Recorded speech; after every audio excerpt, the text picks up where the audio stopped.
Assalamualaikum warahmatullahi wabarakatuh. Selamat sore teman-teman semuanya. Kita kembali lagi di mata kuliah metodologi Agile ya, gitu.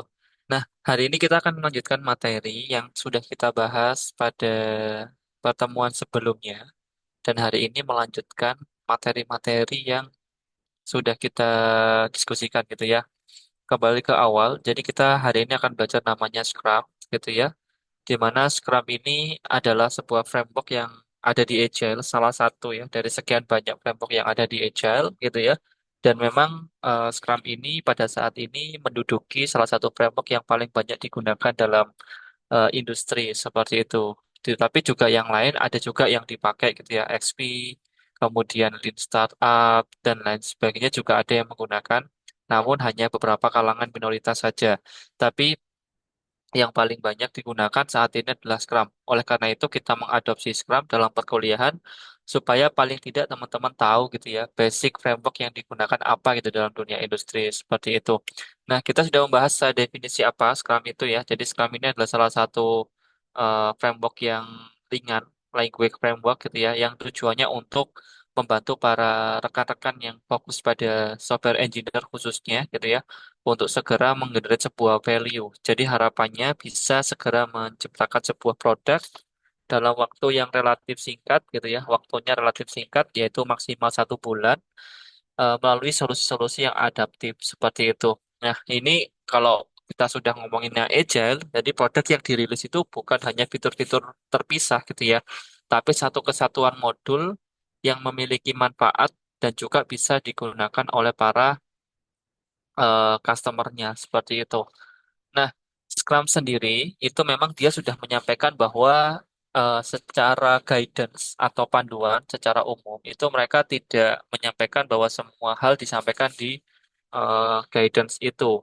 Artinya memang sengaja tidak lengkap seperti itu. Namun dalam hal ini Scrum itu menyampaikan bahwa yang paling penting adalah bahwa Scrum ini dibangun atau diperuntukkan bagi orang-orang yang mau berkontribusi dalam pengembangan perangkat lunak secara optimal seperti itu. Dibuktikan dengan kalimat collective intelligence. Jadi orang-orang yang terlibat dalam Scrum pengembangan perangkat lunak yang berbasis Scrum ini gitu ya itu harus mau untuk berkontribusi bagaimana caranya untuk supaya ini bisa berkembang dengan baik produknya seperti itu. Dan yang paling penting adalah eh, orang-orang ini harus mau ya berkolaborasi antara satu pihak dengan pihak yang lain seperti itu.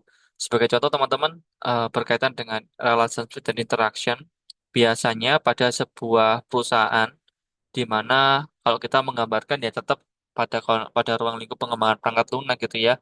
Setiap divisi itu akan berkolaborasi dengan divisi yang lain. Nah, bentuk kolaborasinya dilakukan dengan komunikasi yang efektif dan efisien seperti itu. Setiap hal yang dikembangkan oleh divisi yang di situ membutuhkan review dari divisi yang lain akan dikomunikasikan secara aktif baik secara face to face atau secara shared folder ya. Sehingga semuanya bisa berjalan dengan lancar seperti itu. Nah, Scrum sendiri dibangun atas fundamental dua ya, yaitu empirisme dan lean thinking. Empirisme di sini dimaksudkan adalah setiap knowledge atau pengetahuan yang didatangkan itu harus ada dasar pengalamannya atau paling tidak ada data-data valid yang bisa dijadikan rujukan. Dan setiap keputusan yang diambil harus didasarkan pada pada pengalaman-pengalaman yang didapatkan tadi, seperti itu. Tidak boleh asumtif atau tidak boleh hanya berdasarkan angan-angan saja, itu tidak boleh seperti itu. Kemudian yang kedua, fundamental dari Scrum itu juga didefinisikan atas lean thinking saat ini ya, yang perbaruan tahun 2020 dia menaruhkan lean thinking. Lean thinking ini fokusnya adalah supaya orang-orang itu bisa melakukan efisiensi dan efektivitas dalam pengelolaan backlog atau task-task yang akan dikerjakan seperti itu. Setiap pekerjaan pada deretan pengembangan-pengembangan yang dilakukan harus sesuai dengan value yang diharapkan. Seperti itu. Kalau sudah tidak ada value-nya atau cenderung akan menjadi waste, maka tim termasuk PO, product owner, harus berani untuk melakukan take over atau reduce ya bahasanya menghapus backlog itu dari list seperti itu dan fokus pada apa-apa saja yang dibutuhkan saja seperti itu ya.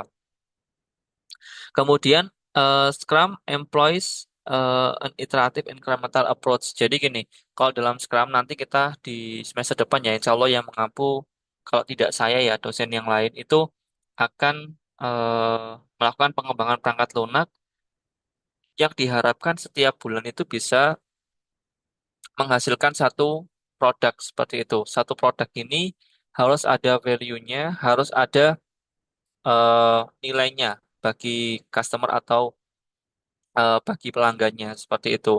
Harapannya adalah supaya mengoptimasi yang namanya predictability, bisa tahu gitu ya apa yang harus dilakukan, apa yang harus harus dikerjakan itu bisa dapat dipahami seperti itu dan juga bisa mengontrol sebuah resiko seperti itu ya. Kemudian yang kedua di sini juga Scrum itu mengharapkan bahwa setiap orang atau grup yang tergabung dalam Scrum Framework atau yang menggunakan Scrum Framework itu setiap orang yang bergabung harus memiliki skill yang dibutuhkan dalam pengembangan tersebut, seperti itu. Bahkan setiap orang diharapkan bisa memiliki lebih dari satu skill, gitu ya. Jadi tidak fokus pada satu hal saja, gitu ya. Diharapkan, gitu ya. Kalau memang kan punyanya satu, maka harusnya punya basic di bidang yang lain. Minimal basic dulu, gitu ya.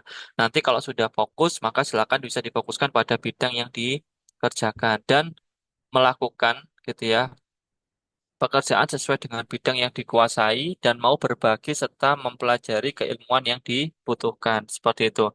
Jadi harus mau gitu ya membagi ilmu dan menerima ilmu yang dibutuhkan seperti itu. Nah, Scrum juga memiliki pilar ya. Selain fundamental, dia juga ada pilar. Jadi kalau misalkan kita membahas nih ya, pondasi awal yang paling bawah itu empiricism dan ada lean thinking. Nah, pilar-pilarnya namanya adalah Scrum Pillars ini ya. Seperti itu ada tiga, transparansi, inspeksi, sama adaptasi. Intinya kalau digabung semuanya gitu ya, teman-teman yang ingin menerapkan Scrum itu harus mau terbuka gitu ya. Mau ngomong apa adanya berkaitan dengan pengembangan perangkat lunak yang dilakukan atau pengembangan produk yang dilakukan, sehingga bisa dilakukan inspeksi dan adaptasi terhadap hal-hal yang dibutuhkan. Seperti itu. Kemudian Scrum juga ada values ya, ada 5 values yang ditanamkan, ada fokus, ada courage, ada komitmen, ada openness, sama ada respect. Nilai-nilai ini harusnya ditanamkan ya kepada masing-masing anggota supaya semuanya bisa bekerja dengan maksimal atau bekerja dengan baik sesuai dengan apa yang diharapkan seperti itu. Karena kalau tanpa ada nilai-nilai tersebut, itu ya bisa jadi tim ini tidak akan bisa bertahan lama gitu. Bisa jadi teman-teman akan apa bahasanya akan terpecah belah ya akan terpecah belah seperti itu ya karena eh, ritme kerja dalam Scrum ini atau dalam Agile secara umum itu adalah setiap bulan sekali harus bisa atau setiap beberapa waktu sekali itu bisa merilis sebuah produk yang bernilai seperti itu. Makanya diharapkan semua memiliki sifat ini dan menghargai setiap sifat yang ada seperti itu ya. Nah, selanjutnya, saya akan menjelaskan tentang masalah rules ya, atau bagian yang ada di dalam Scrum ya. Yang pertama adalah namanya product owner ya. Ada namanya product owner ya. Product owner ini siapa gitu ya? Product owner ini adalah orang yang bertanggung jawab ya. Orang yang bertanggung jawab untuk memaksimalkan nilai dari produk itu yang dihasilkan dari pekerjaan-pekerjaan dari developernya mereka. Seperti itu. Nah, dalam hal ini yang menyusun backlog gitu ya, kemudian yang menyusun produk goal, produk backlog item dan lain sebagainya itu adalah seorang PO gitu ya. Kalau kita membayangkan sekarang gitu ya, berarti yang mendefine task-nya apa saja, yang mendefine apa saja fitur yang mau ditanamkan, kebutuhan-kebutuhan dari produk ini apa saja, itu adalah product owner seperti itu. Makanya product owner itu tanggung jawabnya besar sekali gitu ya. Karena kalau misalkan produknya sampai gagal, value-nya sampai nggak valid di masyarakat atau di customer, maka nanti akan jadi tanggung jawab dari product owner ini. Maka dari itu, product owner itu, kalau dikatakan itu bukan lagi tanggung jawab, tapi kalau bahasanya yang terkenal gitu ya atau yang biasanya disampaikan adalah tanggung gugat. Jadi kalau misalkan dia sampai value-nya nggak bisa di apa namanya disampaikan kepada customer atau value tidak valid di sisi customernya, maka yang berhak digugat atau digantung adalah dari sisi product owner-nya seperti itu. Maka product owner ini yang paling memiliki tanggung jawab besar pada value produknya seperti itu. Nah, selanjutnya selain backlog-backlog tadi, product owner juga bertanggung jawab untuk memastikan bahwa produk itu transparan, visible, sama understood. Jadi selain itu harus dijelaskan secara rinci gitu ya. Kira-kira setiap backlog itu harapannya seperti apa, goalnya seperti apa. Kemudian juga termasuk jika dibutuhkan insight-insight yang diharapkan apa saja gitu ya. Itu harus disampaikan dari PO kepada developer. Nah, adapun masalah teknisnya, kemudian masalah hal-hal yang berkaitan dengan hal tersebut gitu ya, teknisnya seperti apa, itu bisa diselesaikan oleh para customernya para developernya seperti itu. Itu tugasnya dari product owner.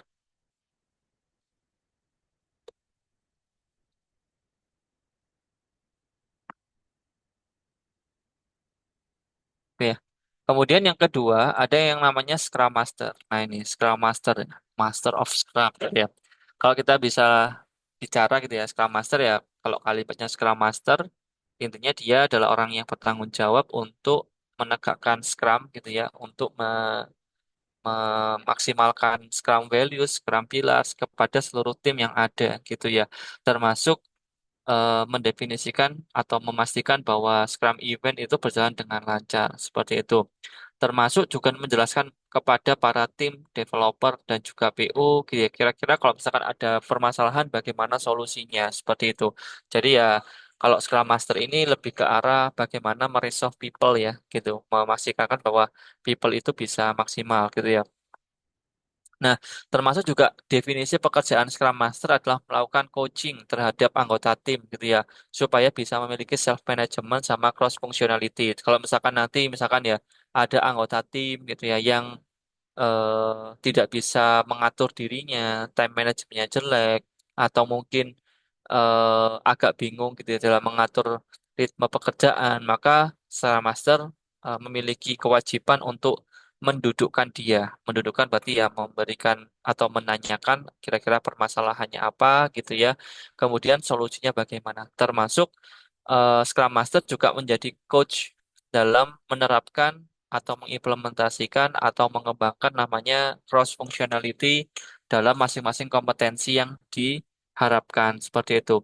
Karena tidak sedikit orang-orang yang tidak mau berpindah fokus atau berpindah bidang seperti itu ya. Kadang kalau misalkan sudah nyaman dengan bidang tertentu, pasti orang itu akan fokus pada bidang hal itu aja gitu ya, nggak mau pindah. Nah, yang bagian menegakkan, yang bagian menyampaikan, yang bagian menasehati supaya dia mau berpindah bidang dalam tujuan memaksimalkan potensi atau membentuk cross functionality itu tadi, itu adalah Scrum Master seperti itu. Kemudian yang kedua ya membantu Scrum Team ya fokus pada bagaimana menciptakan sebuah incremental atau produk dengan value yang maksimal gitu ya untuk supaya DoD-nya bisa berjalan dengan lancar. Apa itu DoD? Nanti kita sampaikan di akhir seperti itu ya. Kemudian bagaimana menghapus atau meminimalisir sebuah hambatan ya yang ada pada Scrum Team atau anggota Scrum seperti itu ya. Kemudian yang terakhir memaksimalkan Scrum event, semua Scrum event itu berjalan dengan lancar ya, kemudian produktif dan sesuai dengan waktu yang sudah disepakati. Kalau dalam Scrum ini teman-teman itu waktunya sekitar 2 sampai 4 minggu dan ditentukan dan sepakati dan menjadi aturan baku untuk iterasi ke depannya seperti itu. Jadi tidak boleh waktunya awalnya 2 minggu, kemudian iterasi selanjutnya 4 minggu, nggak boleh. Kalau 2 minggu ya 2 minggu, kalau 3 minggu ya 3 minggu, kayak 4 minggu ya 4 minggu seperti itu. Kemudian yang terakhir adalah Scrum Team ya atau developer. Nah, developer di sini ya bertanggung jawab untuk mendeliver backlog menjadi sebuah value gitu ya. Bagaimana setiap developer ini harus bertanggung jawab membuat sebuah rencana bagaimana sprint ini untuk dikerjakan. Jadi sudah tahu nih goal dari masing-masing backlognya apa gitu ya. Kemudian how to implementation the backlog to the value gitu ya.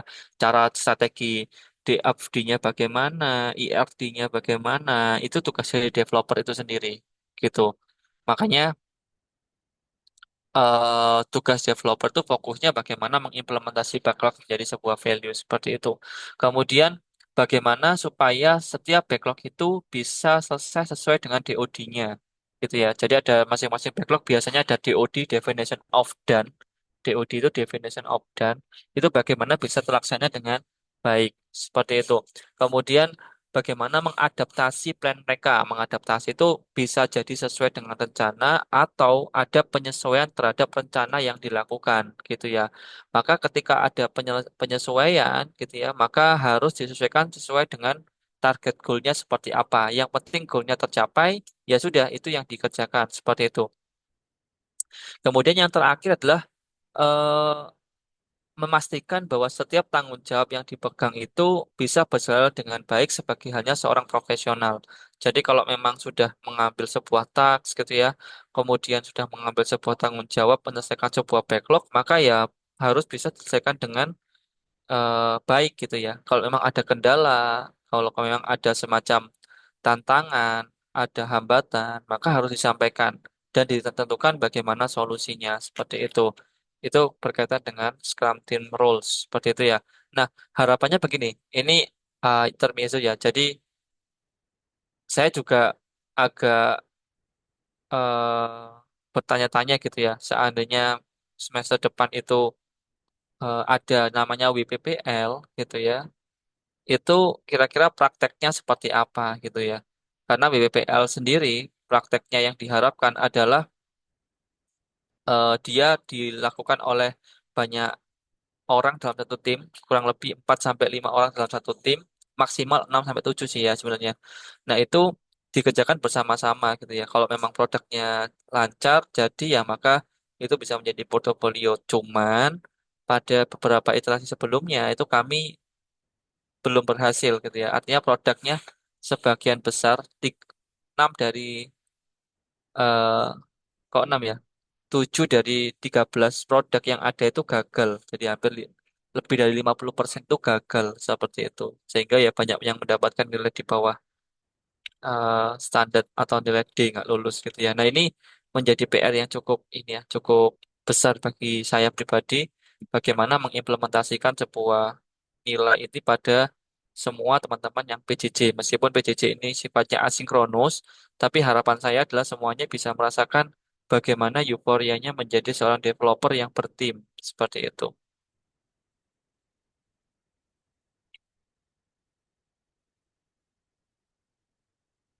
Oke, selanjutnya berkaitan eh, PO maturity ya atau kedewasaan PO. Jadi PO itu ada semacam eh, kedewasaan gitu ya. Dimulai dari yang paling kecil itu namanya scribe, kemudian yang paling besar itu entrepreneur seperti itu.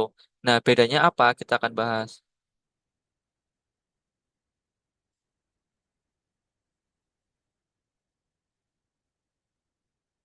Nah, bedanya di bagian ini teman-teman ya. Yang pertama begini, scribe itu dalam PO itu adalah orang-orang yang mengumpulkan. Jadi tugasnya dia mengumpulkan keinginan para stakeholder serta menerjemahkannya ke dalam kisah user untuk developer. Jadi tugasnya adalah mengumpulkan kemudian menyampaikan kepada developer ini loh yang dimau sama usernya gitu. Kalau Scrum ini tahap awal ini gitu ya, wewenang yang sangat terbatas dan memiliki tugas utama untuk memastikan keinginan stakeholder dapat dimengerti oleh developer. Dari dalam bahasa lain, kalau masih dalam tahapan scribe itu sama seperti yes man people tahu ya. Yes man people tuh mau apa apa namanya stakeholdernya ngomong apa, usernya ngomong apa, semuanya diturutin. Ya baik gitu ya, akan saya kerjakan. Tidak ada negosiasi apapun. Semua yang diminta itu akan dikerjakan oleh para ini PO seperti itu. Kemudian yang kedua, ada istilah namanya proxy gitu ya. Level naik lagi proxy. Proxy ini wewenangnya lebih banyak daripada scribe gitu ya. Contohnya gitu ya, mengambil pilihan terbatas dalam PP. PP ini product backlog gitu ya. Namun visi, tujuan bisnis, hasil atau hasil yang diinginkan, dan ruang lingkupnya masih ditentukan oleh orang lain. Seperti itu. Dia bisa, jadi kalau scribe proxy ini dia bisa mengambil pilihan apa saja yang mau dikerjakan. Kalau scribe ini semua yang diminta dikerjakan gitu ya.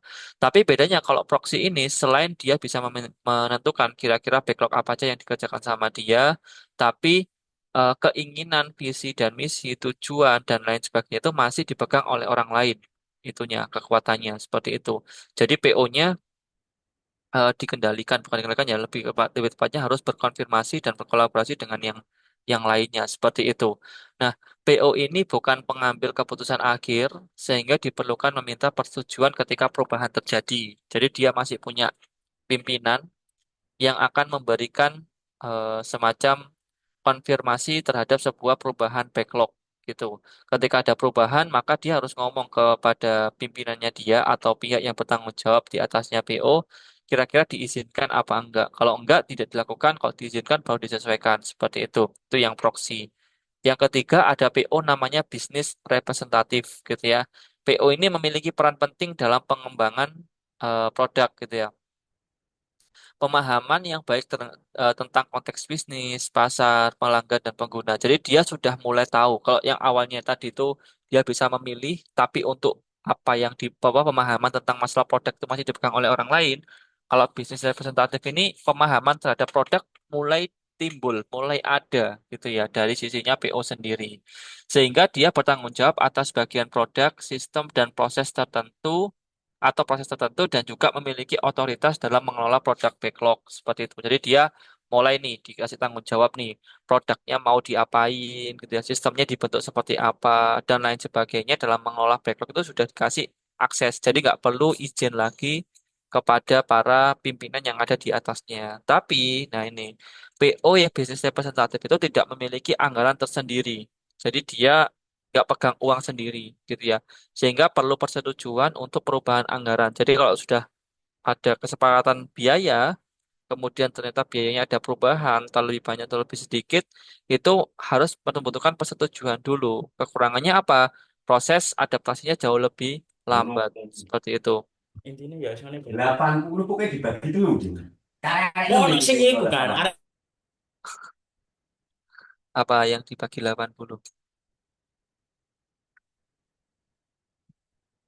Oke, yang keempat adalah sponsor gitu ya. Sponsor tugasnya kurang lebih sama seperti PO bisnis representatif ya. Tugas dan wewenangnya sama, tapi PO ini memiliki anggaran sendiri. Seperti itu. Kalau sebelumnya ini PO-nya masih tidak memiliki anggaran sendiri, kalau sekarang yang sponsor, kalau sudah naik level gitu ya, dia sudah pegang anggaran sendiri. Jadi kalau misalkan ada apa-apa, dia dipersilakan untuk menyesuaikan anggaran sesuai dengan kewenangan yang diberikan. Seperti itu. Nah, yang terakhir, yang paling tinggi PO ini adalah mirip seperti mini CEO. Dia disebut sebagai PO entrepreneur. PO ini bertanggung jawab penuh atas produknya dan juga mempunyai wewenang penuh atas produk tersebut, gitu ya. PO ini memiliki visi kuat terhadap pasar, pelanggan, dan produk, gitu. PO ini bertanggung jawab atas untung dan rugi.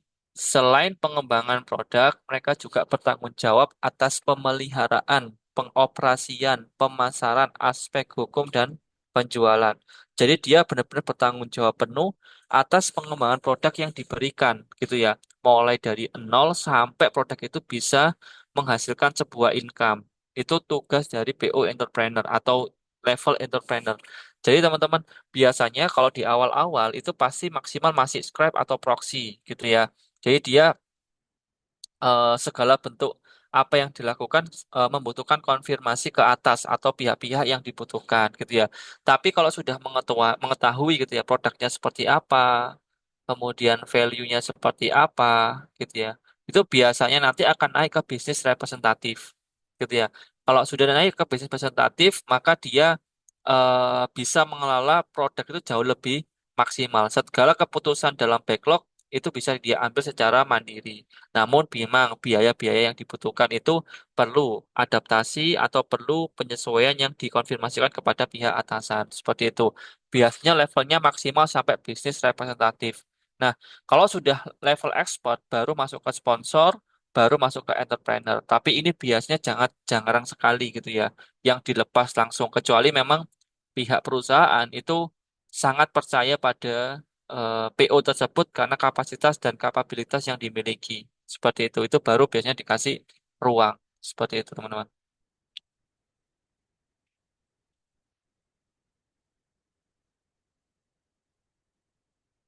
Oke, dalam hal ini yang perlu dipahami adalah ada beberapa nilai yang harus dimengerti ya. Dalam sebuah eh, tim gitu ya, ada namanya bahasa kita menyebutnya agree disagree sama commit gitu ya. Ini sebenarnya materi tambahan. Kalau dalam sebuah diskusi, harusnya selama proses diskusi berlangsung, semua pihak dihalalkan untuk berdebat gitu ya. Apapun itu ya, kamu boleh memperdebatkan masalah A, B, C, dan D gitu ya, apapun. Tapi ketika keputusan sudah diambil, gitu ya. Jadi kalau divergen, masa diskusi masih berlangsung, silakan berdebat. Tapi kalau sudah tidak ada diskusi, gitu ya, maka semuanya harus menghargai apapun keputusan yang sudah diambil seperti itu. Tidak boleh ketika keputusan sudah diambil masih ada ketidakcocokan antara satu hal dengan hal yang lainnya atau satu tim atau satu anggota dengan anggota yang lainnya itu tidak boleh. Seperti itu. Harapannya adalah supaya semuanya berjalan dengan lancar sesuai dengan yang diharapkan. Seperti itu. Nah, ini namanya Scrum Framework. Teman-teman insya Allah memahami gitu ya atau paling tidak tahu gitu ya apa sih Scrum Framework itu gitu ya. Oke, Scrum Framework itu terbagi atas beberapa event ya. Yang pertama ada Scrum gitu ya. Kalau kalian tahu bahwa ini namanya sprint ya, alur ini namanya sprint. Nah, ini ya, alur ini dari awal sampai akhir ini namanya sprint gitu ya. Kalau dalam bahasanya, sprint ini adalah heartbeat of Scrum. Jadi detak jantungnya Scrum itu adalah sprint ini, gitu ya. Nah, satu sprint itu kurang lebih akan ditempuh 2 sampai 4 minggu. Ini 2 sampai 4 minggu, gitu ya. Jadi satu siklus itu waktunya 2 sampai 4 minggu disesuaikan dengan kemampuan masing-masing developer, gitu ya. Kalau developernya sudah ahli atau sudah punya kemampuan lebih gitu ya, kemudian produknya juga reachable atau bisa diraih dalam waktu yang singkat, dalam waktu yang apa namanya sesingkat mungkin ya monggo bisa disesuaikan. Tapi kalau misalkan ternyata waktunya itu dirasa kurang, timnya juga tidak mampu kalau dengan waktu yang sesingkat itu, maka ya harusnya PO bisa logis menyelesaikan itu sesuai dengan waktu yang disepakati. Misalkan, oh ternyata 2 minggu ini nggak mungkin sih gitu ya. Yang dimungkinkan harusnya 4 minggu gitu ya. Ya maka harus disesuaikan 4 minggu gitu ya, sesuai dengan kesepakatan bersama. Dan itu harus disepakati dan dilakukan secara iteratif incremental pada setiap iterasi yang dilakukan seperti itu. Nah, selama sprint itu berjalan, gitu ya, maka tidak boleh ada perubahan apapun yang apa ya berpotensi membuat sprint goal-nya terancam seperti itu. Nah, sebelum kita membahas masalah lebih detail tentang Scrum, kita fokuskan ke satu tahap demi tahap gitu ya. Yang pertama ada di sini istilahnya disebut sebagai product goal, product backlog, sorry, product backlog gitu ya, product backlog gitu ya. Nah, product backlog ini disusun oleh siapa gitu ya? Product backlog ini disusun oleh PO gitu ya. PO lah yang menyusun gitu ya. Kemudian yang mengorder, yang mengurutkan mana yang lebih penting dan lebih valuable dikerjakan lebih awal gitu ya. Termasuk PO juga yang menjelaskan kepada developer gitu ya. Kira-kira backlog ini isinya apa saja gitu ya. Penjelasannya seperti apa itu PO. Nah, produk backlog setiap itemnya ini anggaplah setiap ini ya namanya adalah PBI. Kalau kita menyebutnya adalah produk backlog item seperti itu. Nah, produk backlog item itu didefinisikan setiap itemnya itu dengan berbagai macam bentuk. Biasanya kita mendefinisikan dalam bentuk namanya user story. User story itu kurang lebih didefinisikan dengan format gini. As a, gitu ya, I want to, kemudian yang terakhir adalah so that. Nah, di sini kalau kita tahu ya, ini akan apa ya, menunjukkan beberapa hal gitu ya. Jadi yang pertama, POV-nya adalah SE apa, kalian sebagai apa. Misalkan di sini usernya sebagai pengguna gitu ya. Kita pakai aja istilah aplikasi yang sering kita pakai atau yang paling sering dijadikan contoh atau yang sering saya jadikan contoh aplikasi perpustakaan gitu ya. Misalkan sebagai seorang anggota as a member librarian atau apa eh, member gitu ya, member apa namanya perpustakaan gitu ya. Saya I want to-nya itu biasanya apa fitur apa yang atau modul apa yang ingin kalian ini ingin ada gitu ya. Misalkan I want to eh, melihat ya, saya ingin melihat daftar buku yang ada pada perpustakaan gitu ya. Jadi kan oh berarti dia ingin melihat daftar buku gitu ya. So that sehingga dampaknya value-nya apa gitu ya. Value yang diharapkan apa? So that sehingga saya bisa mengetahui buku apa saja yang tersedia di perpustakaan dan bisa saya pinjam. Seperti itu. Nah, itu berarti goalnya adalah gitu. Kita bayangkan berarti I want to-nya berarti oh dia pokoknya ingin melihat kira-kira ada buku apa saja nih yang ada di perpustakaan. Selain itu, dia ingin tahu buku apa saja yang available yang ada di perpustakaan. Nah, itu namanya backlog. Ya, backlog satu, backlog item itu seperti itu. Jadi nanti ada namanya fitur atau modul untuk menampilkan daftar buku. Seperti itu ya. Nah, dari backlog item ini akan di breakdown gitu ya menjadi sebuah task gitu ya. Nah, taksnya ini beraneka ragam gitu ya. Silakan, misalkan, oh untuk membuat sebuah daftar buku gitu ya. Berarti saya butuh front end, saya butuh UI UX, saya butuh back end gitu ya. Saya butuh mobile kalau memang diperlukan. Maka itu menjadi sebuah taks. Jadi satu backlog itu bisa eh, berisikan beberapa taks lebih dari satu taks seperti itu. Jadi one to many gitu ya. Nah, yang perlu diingat adalah dalam menyusun produk backlog item itu harus merujuk namanya product goal. Di sini ada PG ya, product goal. Nah, product goal ini adalah visinya ke depan seperti apa gitu ya, visi dari product goal. Nah, menyusun product goal itu formulanya cukup beraneka ragam gitu ya, bisa apapun gitu ya. Salah satu yang digunakan adalah the golden circle. Kalau teman-teman bisa eh, tahu gitu ya atau mungkin memahami konteksnya, Dragota Circle itu adalah salah satu metode untuk menyusun atau mendalami sebuah konteks gitu ya. Diawali dengan why, kemudian how, atau dan juga diakhiri dengan what. Seperti itu. Jadi how, why, how, what gitu ya. Contoh gini, eh, mengapa aplikasi perpustakaan ini ada gitu ya. Misalkan ditanya, kenapa sih kok aplikasi ini dibuat gitu ya? Oh, supaya para masyarakat yang ingin meminjam buku gitu ya, itu bisa terbantukan dengan melihat aplikasi ini gitu ya, supaya juga pemesanan atau apa namanya proses peminjaman itu bisa lebih efisien dan terorganisir gitu ya.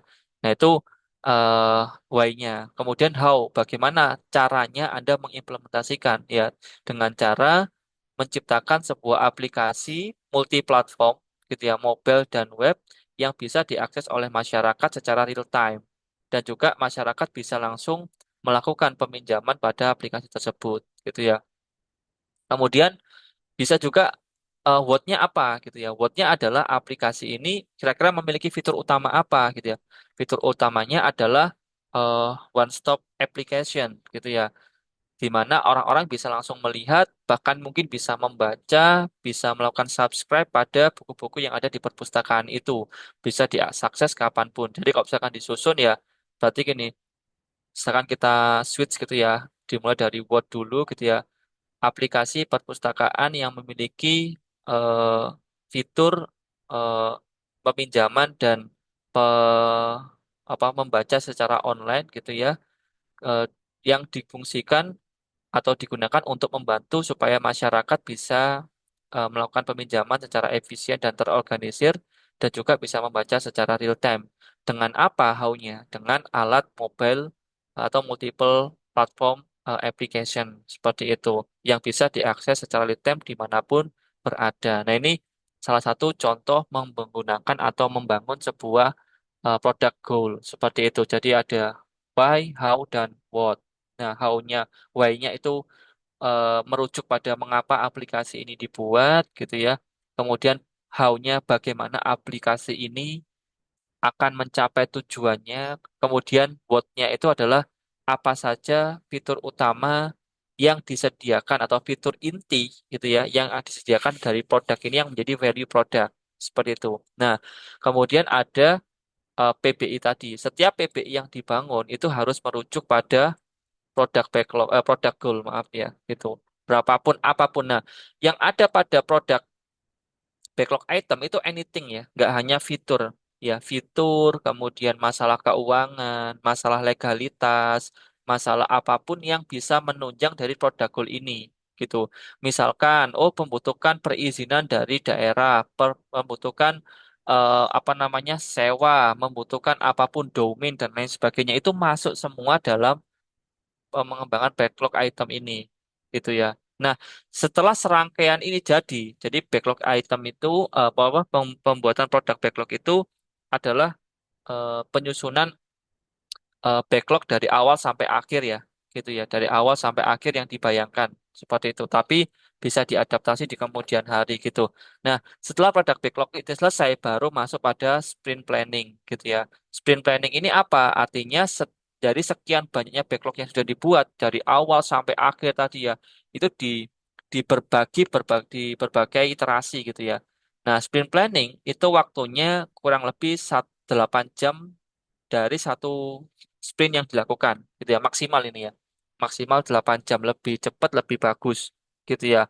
Nah, siapa yang terlibat dalam sprint planning ini? Yang terlibat ya developer bersama PO gitu ya. PO dan stakeholdernya, PO dan developernya duduk bareng. Ini kira-kira nih apa nih? Dalam sprint satu ini kira-kira apa yang mau dibuat atau dalam sprint ini kira-kira apa yang mau dikerjakan dan value apa yang harus dilakukan. Nah, di dalam sprint planning ini akan menghasilkan outputnya adalah sprint backlog. Sprint backlog nanti akan ada sprint goal, gitu ya. Kemudian dalam sprint goal ada sprint backlog item, gitu ya. Sprint backlog item gitu ya. Nah, dari sinilah sprint goal ini adalah turunan dari product goal. Misalkan tadi eh, fitur yang diharapkan adalah harus bisa dibaca online. Oh, karena dari awal, karena ini dari scratch gitu ya, nggak harus dibaca online gitu ya, dilihat dulu katalognya apa gitu ya. Jadi fokusnya pada sprint satu membangun dulu nih katalognya apa saja yang dimiliki gitu ya. Nah, baru yang kedua misalkan peminjaman secara online tapi bukunya masih berupa offline gitu ya. Belum bisa dibaca secara online. Itu sprint kedua. Sprint ketiga apalagi dan apalagi sampai sprint back produk goalnya tercapai gitu ya. Loh, kemudian eh, berarti nanti kira-kira Pak, misalkan gitu ya, eh, untuk viewer online-nya, kira-kira pada speed ke berapa? Ya tergantung gitu ya. Seberapa tinggi tingkat antusias masyarakat dalam menggunakan atau user dalam menggunakan produk Anda gitu ya. Ketika produk itu tidak ada kendala khusus dan masyarakat mendukung, maka ya bisa disesuaikan atau dikejar sesuai dengan harapan. Seperti itu gitu ya. Nah, setelah sprint planning kemudian menghasilkan sprint backlog, maka iterasi dilakukan. Nah, ini dilakukan 2 sampai 4 minggu gitu ya. Dan setiap hari itu ada daily scrum selama 15 menit gitu ya. Nah, ini ada daily scrum selama 15 menit setiap hari. Nah, daily scrum ini Itu banyak banyak formatnya ya. Biasanya kalau dalam perusahaan itu ada yang namanya startup meeting gitu ya. Startup meeting itu nggak lama, 15 menit lah, kurang lebih seperti itu gitu ya. 15 menit kira-kira yang diucapkan ya kurang lebihnya adalah hal-hal teknis maupun non teknis gitu ya. Misalkan nih dalam daily scrum gitu ya, kira-kira apa sih yang sudah dikerjakan sebelumnya, kemudian apakah ada kendala gitu ya, kemudian apa yang akan direncanakan pada minggu selanjutnya atau hari selanjutnya seperti itu. Nah, biasanya ya kalimatnya kalau misalkan dalam daily scrum ya cukup ngomong ya kemarin saya mengerjakan apa. Alhamdulillah tidak ada kendala. Hari ini saya akan mengerjakan apa. Cukup seperti itu. Setiap orang ya kurang lebih waktunya nggak sampai 1 menit gitu ya. Itu dari Scrum. Nah, daily Scrum ini dilakukan setiap hari gitu ya. Kemudian dilakukan segala bentuk kebutuhan inspeksinya gitu ya. Kalau misalkan ada kesulitan maka pada hari itu bisa langsung dilakukan diskusi tertutup atau terbuka untuk menghasilkan solusi yang tepat seperti itu. Nah, baru setelah sprint 2 sampai 4 minggu ini akan menghasilkan sebuah increment. Increment ini maksudnya adalah produk gitu ya. Ada produk yang dihasilkan, produk ini harus valuable dan juga working. Artinya ya working dan uh, and valuable product. Jadi nggak boleh. Oh ini working Pak, tapi yang working cuman bagian loginya saja nggak boleh. Kalau dalam hal ini working plus valuable product seperti itu. Bernilai, bermanfaat dan juga bisa bekerja dengan baik seperti itu. Nah, setelah itu ada namanya sprint review. Jadi produk yang sudah dikerjakan dilakukan review oleh tim internal gitu ya. Dan juga dilakukan user review kepada customer Anda. Dimintakan feedback, kira-kira dari aplikasi ini gimana? Tolong dong diberikan feedback gitu ya. Nah, itu dipersilakan kepada mereka seperti itu. Setelah nanti mendapatkan feedback gitu ya, baru dikumpulkan feedbacknya. Selanjutnya adalah melakukan retro. Retro ini kurang lebih adalah selama 1 bulan ini Anda mengevaluasi tim. Baik secara individu maupun secara tim. Bagaimana kira-kira? Apakah selama 1 bulan ini ada yang perlu di-adjust? Ada yang perlu diperbaiki apa enggak, kalau ada yang diperbaiki itu apa, solusinya bagaimana gitu ya. Kemudian baru kembali lagi setelah adanya retro gitu ya, selama 3 jam maksimal. Kalau sprint review tadi 4 jam ya maksimal ya, lebih eh, apa namanya, kalau sprintnya lebih pendek ya harusnya lebih cepat gitu ya. Sama juga sprint retro itu 3 jam seperti itu dalam 1 bulan seperti itu. Nah ini silahkan gitu ya disesuaikan dengan kondisi yang ada pada timnya. Nah setelah sprint retro selesai baru masuk sprint planning lagi. Apa ya backlog yang masih ada di produk backlog tadi yang bisa dimasukkan pada iterasi yang selanjutnya. Demikian seterusnya mulai awal sampai produk itu dinyatakan jadi. Misalkan kalau dalam Anda ya berarti harusnya eh, sprint ketiga ya, sprint 3 4 harusnya produk sudah jadi gitu ya. Jadi dalam arti semua produk backlognya bisa deliver gitu ya. Nah tapi setiap setiap iterasi dipastikan berjalan dengan lancar seperti itu. Oke, dari sini ini tadi sudah materinya sudah habis ya, sangat banyak sekali gitu ya. Ada yang perlu ditanyakan teman-teman? Kalau tidak ada silakan absen dulu. Pak mau nanya, Iya silakan. Sambil itu absen Pak ya. mungkin ada contoh mengenai DOD Pak. Oke, definition of done ya. Terima kasih. Saya belum menyebutkan definition of done. Oke, definition of done itu adalah syarat dinyatakan selesainya sebuah backlog gitu ya. Nah, apa sih yang diisikan atau yang berisikan yang ada pada definition of done gitu ya. Nah, definition of done itu bisa beraneka ragam gitu ya. Yang pertama, bisa dalam scope yang namanya testing gitu ya. Contoh, DOD dari fitur ini adalah produk selesai dengan semua bentuk testing dan sudah dilakukan UAT atau dilakukan sistem testing. Itu DOD gitu ya. Atau misalkan aplikasi harus bisa memenuhi kriteria A, B, dan C. Itu DOD. Itu contohnya seperti itu. Nah, secara umum dalam scope produk gitu ya, itu adalah testingnya harus sudah dilakukan, gitu ya, sampai dinyatakan oleh tester bahwa modul itu sudah minim defect, gitu ya. Artinya si testernya tidak menemukan defect apapun, gitu ya. Meskipun bisa jadi masih ada, tapi belum ditemukan. At least DOD-nya tercapai. Seperti itu Mas Vicky. Kurang lebih yang paling gampang seperti itu Mas. DOD itu bisa dalam bentuk testingnya dilakukan dan juga sampai dilakukan verifikasi bahwa testingnya sudah dilakukan dengan lancar. Seperti itu. Oh, baik, Apakah Pak. Berarti untuk TOD sendiri itu memang harus ada testing begitu ya, Pak? salah satunya iya, tergantung konteks backlognya, gitu ya. Kalau Hmm. backlognya masalah finansial, masalah legal, ya DOD-nya adalah biasanya bahwa dokumen finansial sudah dikirimkan dan juga di-approve oleh para pihak terkait, itu DOD, gitu. Jadi Oh, target dinyatakan selesai itu apa, gitu.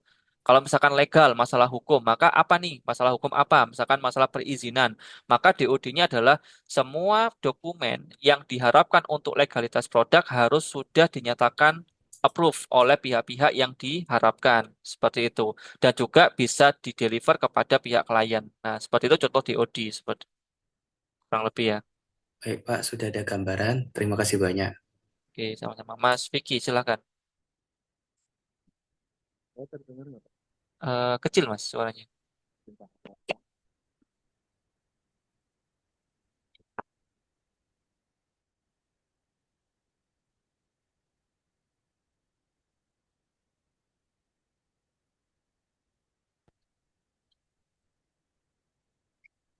Oke, Pak.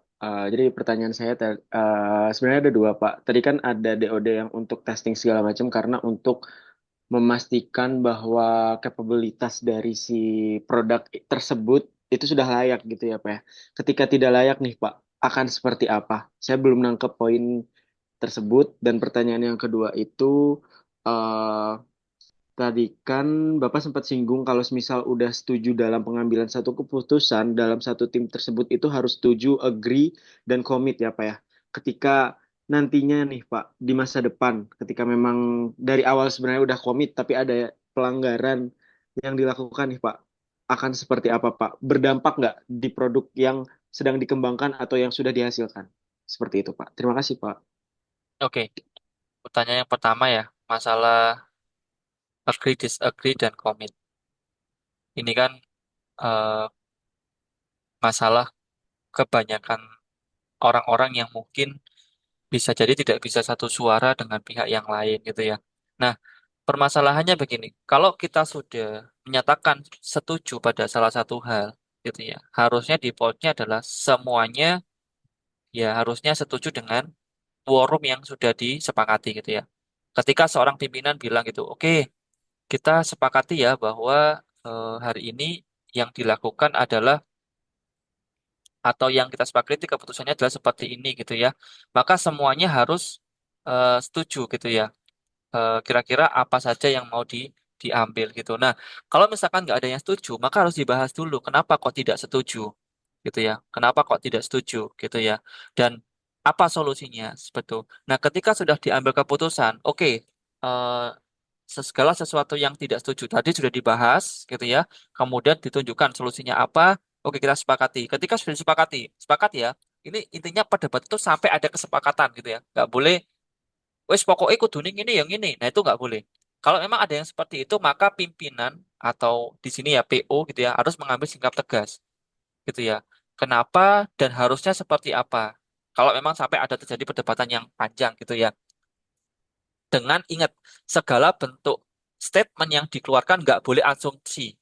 Harus ada data dan fakta yang dikeluarkan untuk menguatkan statement yang dikeluarkan. Kalau misalkan hanya masalah asumsi, ya semua bisa ngomong gitu kan ya. Nah, selanjutnya selanjutnya gitu ya, setelah disepakati eh, baru itu dijalankan. Nah, pertanyaannya begini, seandainya gitu ya, sudah disepakati nih one day gitu ya, ada biasanya sih orang nggak mungkin tidak setuju kalau tidak ada defect atau tidak ada kesalahan biasanya gitu ya. Ya anggaplah suatu saat ada komplain gitu ya, ada komplain gitu ya. Oh, kok kayak gini sih gitu ya, ada error nih atau seperti apa gitu ya. Maka bisa jadi ada yang nggak setuju. Kan dulu sudah tak bilangin harusnya kayak gini. Nah, dalam azabnya ini seharusnya tidak boleh. Karakter seperti ini tidak boleh. Karena akan membuat orang lain itu tidak respect satu dengan yang lain. Seperti itu. Nah, kalau misalkan dibalik nih, ada nggak Pak, ada nggak ini apa dampak ketika orang tidak setuju kemudian produknya akan menjadi gagal? Ya, menurut saya itu tentatif ya tergantung kondisinya. Bisa jadi orang yang nggak orangnya bilang sejane aku nggak setuju sih dulu itu ya kemudian produknya working well ya nggak ada masalah harusnya menurut saya gitu ya. Tapi yang saya garis bawahi adalah karakter tidak setuju padahal sudah disepakati itu yang tidak tepat gitu ya. Masalah ada defect itu tentatif tergantung kondisi yang ada di lapangan. Kalau misalkan ternyata tidak setuju, lala kok hari berikutnya ada komplain gitu ya, kok ada semacam protes gitu ya, maka ya harus diselesaikan bersama-sama gitu ya. Nggak boleh, kan aku sudah bilang kemarin nggak setuju, ya sudah, aku nggak mau ikut campur. Nah, itu nggak boleh. Itu melanggar eh, respect yang ada pada timnya gitu ya. Karena kesepakatan itu diambil ya atas ide semuanya. Nah, ini definisinya seperti itu ya gitu. Nah, kemudian untuk masalah DoD, ketika ada defect dan ditemukan defect, bagaimana cara solusinya gitu ya. Nah, dalam prakteknya teman-teman, ini yang harus berhati-hati adalah dari sistem tester. Tester itu boleh mereportkan sebuah defect, tapi tidak boleh kayak gupui bahasanya. Kalau Jawa-Jawanya gupui developer gitu ya. Semuanya harus ada semacam siklus yang sudah disepakati gitu ya. Misalkan siklus yang disepakati gimana? Contohnya begini, apa namanya?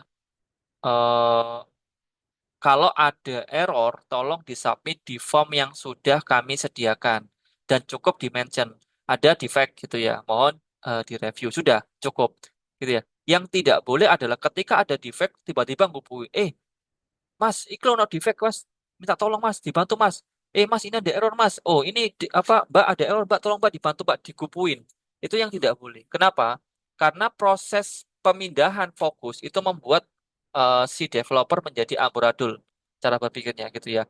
Kalau orang sudah ngoding terhadap sebuah sebuah sebuah studi kasus tertentu, itu jangan dibuat motion dulu. Kecuali memang sangat urgent sekali, baru itu bisa break the rules gitu ya. Tapi kalau misalkan itu tidak urgent, maka masukkan sesuai dengan kesepakatan yang ada. Kalau kami ya biasanya di dalam PBL, di dalam PENS gitu ya, itu ada form namanya form eh, apa namanya SQA, apa namanya defect gitu ya, form defect gitu ya. Nah, setiap anak yang menemukan defect itu bisa diupload pada form tersebut gitu ya. Nah, nanti dimention tuh orangnya dalam tim, grup tim gitu ya. Mas ini atau bisa direpotkan ya, menemukan defect 1, 2, 3, 4, 5. Maka nanti yang bersangkutan yang merasa bahwa itu adalah codingnya dia harus secara self-organize untuk membenarkan dari defect tersebut gitu ya. Diharapkan DoD-nya di akhir nanti bahwa setiap modul yang diciptakan harus sudah diuji dan diuji lagi sesuai dengan kesepakatan berapa kali repitasinya. Biasanya kalau dari kita 1 kali atau 2 kali repitasinya gitu ya, dinyatakan selesai gitu. Kalau sudah dinyatakan tidak ada bug ataupun error yang terjadi. Kurang lebih seperti itu Mas Vicky ya. Oke, siap Pak. Jadi untuk dari si testing itu sendiri harus melalui prosedural yang ada ya Pak ya. Jadi nggak gerusak-gerusuk tiba-tiba buru-buru langsung pengen diselesaikan gitu problem serta kendala yang mereka dapat gitu ya Pak ya. Mm-mm. Nah, Saya soalnya dulu pas jadi developer tuh ya itu merasakan sekali gitu ya bagaimana terganggunya ketika diinterrupt gitu ya. Masih ngoding gini langsung tolong dong tolong dong ya gitu. oke oke. Tolong Ya, dong gitu. Wah langsung bingung ini mau ngoding apa ini gitu ya.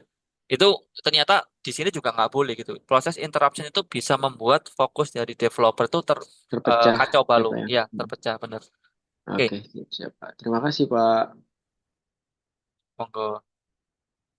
Silakan ada lagi Mas Tara. Baik Pak, mungkin tadi menanggapi yang ini Pak, menanggapi yang interrupt tadi, Hmm. saya ingin tanya, interrupt yang dimaksud di sini itu apakah dari user ke developernya, maksudnya user yang untuk testing ini ya Pak, yang sebagai testernya, atau dari antar developer? Oke. Maksudnya dalam satu tim, begitu Hmm. Bapak. Oke, yang saya maksud ini adalah antar developer ya. Jadi tester itu dalam sebuah tim juga dinamakan sebagai developer. Kalau dari user insya Allah nggak mungkin menginterrupt developer ya, kecuali memang diberi akses gitu ya. Biasanya dari sisi developer, artinya internal tester gitu ya, yang memastikan bahwa tidak ada defect itu memberikan biasanya kalau nggak ada flow-nya dia interrupt langsung ke developer. Nah, proses interruption ini itu bisa melanggar proses fokus pada sisi developernya seperti itu. Kalau memang ada semacam defect yang ditemukan yang sifatnya urgent, maka harus disampaikan dengan baik sesuai dengan prosedur yang disepakati, misalkan dengan form atau dengan media tertentu yang digunakan sebagai folder kolaborasinya. Seperti itu. Biasanya kalau kami ya WA gitu ya.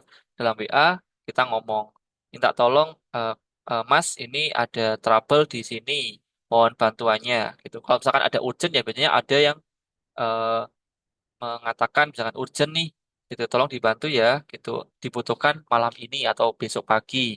Nanti developer akan motion dengan motion yang ini istilahnya gitu motionnya nggak terlalu terkejut gitu ya. Oke, dia tutup dulu case close yang ada di depannya, dia pindah ke fokus yang lain. Tapi kalau misalkan nih tiba-tiba datang nih ada error nih banyak nih itu bingung gitu ya mau ngoding itu apa yang dipikirkan itu sudah terpecah belah tadi seperti itu. Jadi yang yang saya sampaikan ini adalah tester-tester yang berada dalam tim tersebut, gitu ya Mas Tara ya. Baik, Pak. Artinya dalam proses interupsi pun harus tidak boleh mendadak begitu ya, Pak? Lebih tepatnya harus sesuai SOP ya, jangan langsung gopui developer. Jadi Oke. kalau gopui developer itu biasanya akan fokusnya itu ini, fatalnya adalah coding yang dibuat itu akan berantakan gitu. Itu yang fatal, malah jadi defect di mana-mana nanti produknya. Biasanya kalau Oh, kami pakai form ya, form kemudian di tag di dalam grup gitu. Mas, saya sudah menemukan defect di dalam produk, listnya sudah saya kirimkan di form, silakan dicek. Nah, nanti developernya self organize untuk ngecek di dalam form tersebut seperti itu. Ya, ini butuh baik, Pak. kesadaran sih Pahami. Terima kasih banyak, masing-masing Pak. sama-sama. Ada lagi? Saya cukupkan ya. Oke, jika tidak ada pertanyaan untuk malam hari ini atau sore hari ini, saya cukupkan. Jangan lupa presensi ya. Presensinya sudah saya open. Izin, Pak. Oke, Bapak, silakan. masih ada satu ini dari di chat, Pak. Di Oh, chat ada maaf, satu yang maaf. bertanya. Oke, terima kasih Mas Sarah diingatkan. Izin bertanya Pak, jika backlog sudah selesai sebelum waktu yang ditentukan, apakah sebuah tim dapat menambah backlog atau tetap sesuai dengan backlog yang ada? Jawabannya tetap sesuai dengan backlog yang ada, gitu ya. Tidak boleh ketika backlog sudah selesai, gitu ya. Berarti langsung loncat ke backlog selanjutnya, tidak boleh. Nah, ini harapannya adalah supaya flow-nya itu bisa berjalan sesuai dengan tupoksinya. Nah, biasanya kalau misalkan tersisa backlog, maka itu biasanya digunakan untuk menggunakan memaksimalkan DoD yang ada. Misalkan meminimalisir defect, memaksimalkan semua value bisa terdefinisi dengan baik sebelum benar-benar di-deliver kepada klien. Seperti itu. Dan ingat, waktu 1 bulan itu bukanlah waktu yang lama. Atau waktu 2 minggu bukanlah waktu yang lama. Seperti itu. Kalau memang, misalkan nih, dalam iterasi 1 bulan dirasa terlalu cepat gitu ya. Oh terlalu cepat nih, oh terlalu lama nih gitu ya. 1 bulan terlalu lama. Dicoba lagi di bulan berikutnya, dicoba lagi di bulan berikutnya, dan terusnya ternyata terlalu lama. Maka biasanya ada semacam proses penyesuaian gitu ya. Tapi ingat penyesuaian ini jangan sampai terkesan plan gitu ya. Oh waktu 4 minggu terlalu lama. Saya sesuaikan 3 minggu proses developmentnya. Nah, ini kalau sudah disepakati ini, maka harus dilakukan gitu ya. Nah, dilakukan itu nggak boleh tiba-tiba 3 minggu, wah kecepatan nih, dirubah lagi 4 minggu, nggak boleh. Itu namanya plan. Kalau memang dirasa dengan plus dan minusnya gitu ya, waktunya terlalu lama gitu ya, maka proses penyesuaian itu harus melibatkan pertimbangan yang matang. Karena apa? Di sisi user, Anda dinilai sudah deliver setiap 4 minggu sekali, seperti itu. Kurang lebih gitu, Mas Adrian ya. Tapi tidak boleh melakukan sepihak terus mengambil backlog di iterasi ke depannya nggak boleh karena backlog itu belum dirapatkan sebelumnya gitu ya. Karena butuh sprint planning dulu. Oke ya. Ada lagi? Oke. Jika tidak ada silakan presentasi dulu di etol. Untuk sore ini saya cukupkan. Terima kasih teman-teman atas kehadirannya. Alhamdulillah ya materi Scrum sudah selesai. Silakan nanti kita diskusi kembali di minggu depan dengan materi-materi yang lain. Eh, saya akhiri. Assalamualaikum warahmatullahi wabarakatuh. Waalaikumsalam warahmatullahi wabarakatuh. Waalaikumsalam. Waalaikumsalam warahmatullahi Terima kasih wabarakatuh. banyak Terima Bapak. kasih Pak. Selamat sore. Izin.